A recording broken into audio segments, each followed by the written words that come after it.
Just this very simple story of these guys who have a job, and it just so happens on this day their job requires them to go out into the belly of the beast, and that they encountered such danger, and yet in the years afterwards, talking about the story and listening to what Bernie had to say about it, you could tell that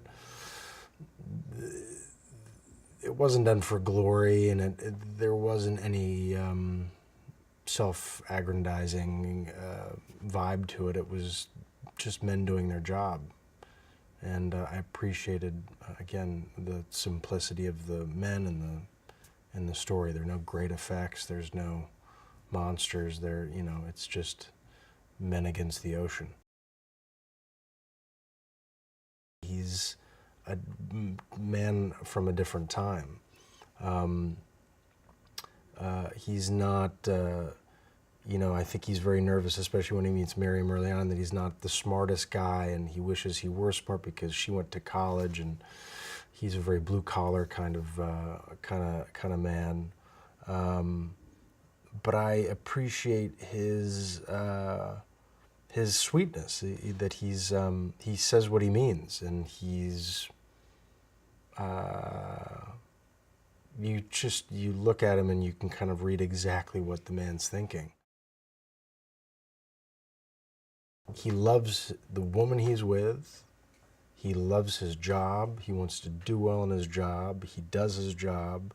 He goes back to the woman he loves, and you can imagine at the end of the film that they, make a beautiful family and live happily ever after, which from all I can gather is what they did. So that is what I liked. And again, the spirit of the film is something that is, it's a film from a different era. It's a studio picture. It's a terrible storm, like many that hit the east coast of the United States around Massachusetts, and in an area that's notorious for many shipwrecks. And this particular night is one of the worst storms they'd seen in years, with waves, so they say 40, 50, 60 feet high. And Bernie Weber and his crew, made up of Richard Livesey and Irvin Mask and Andy Fitzgerald, go out. And these four men on a 35-foot wooden boat go out past this notoriously dangerous bar, the Chatham Bar, out into the open seas. They end up losing their compass, have no way to navigate, and save 32 men off of this oil tanker, T2 tanker, that had actually split in half. And it was one of two tankers that night that had split in half, because these tankers post-war had been built out of really shoddy steel, so they weren't all that healthy to begin with. They managed to save 32 men on a boat that was only really designed to carry, I think it was, 12 or 13 or something. Managed to come back without a compass, and everyone lived save for one guy that died jumping off the boat. But in Coast Guard history, I think it's the largest, or the most successful small boat rescue in their history. We're in Massachusetts nearing winter, and it's cold, and we're out in the water. We're in tanks on a stage, so a version of being out in the water, Hollywood style. And it can get very cold, and the days can get very long. But I'm reminded of the day that Andy Fitzgerald and Bernie's friend Gus came and visited the set, and the complaining stops really fast once you see the real guys and know what they went through, and but it's a nice way, or rather, it's good to have the experience somewhat of what they may have gone through, because it just helps with the reality of of playing the situation. Got a sense of structure of a crew, of the hierarchy of it, and but really mostly I think it's just the amount of time the four of us have spent together and getting kind of an ease with working with one another and being on the 36-500 and actually driving the boat and seeing what it's like to be in choppy seas and to try to navigate a boat against the steel hull of a ship, and what it might have been like for Bernie to try to navigate really difficult waters, knowing when the ocean was rising and falling and when to pull back on the throttle. In this relationship, she is this kind of strong backbone that reminds Bernie, I think,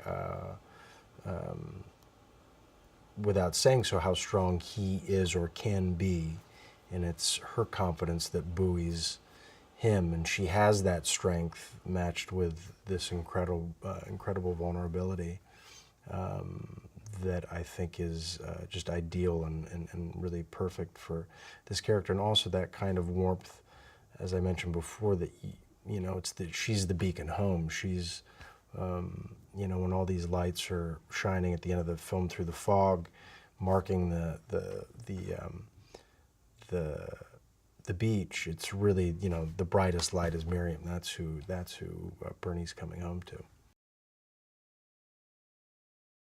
It was great to meet Andy and Gus, and Gus makes me laugh. You can tell that, and I think Bo, who's playing him in the film, is doing a great job of it. You can tell he's kind of he's the live wire, and he loves that. You can tell he loves to have fun. He loves joking around. He loves messing around.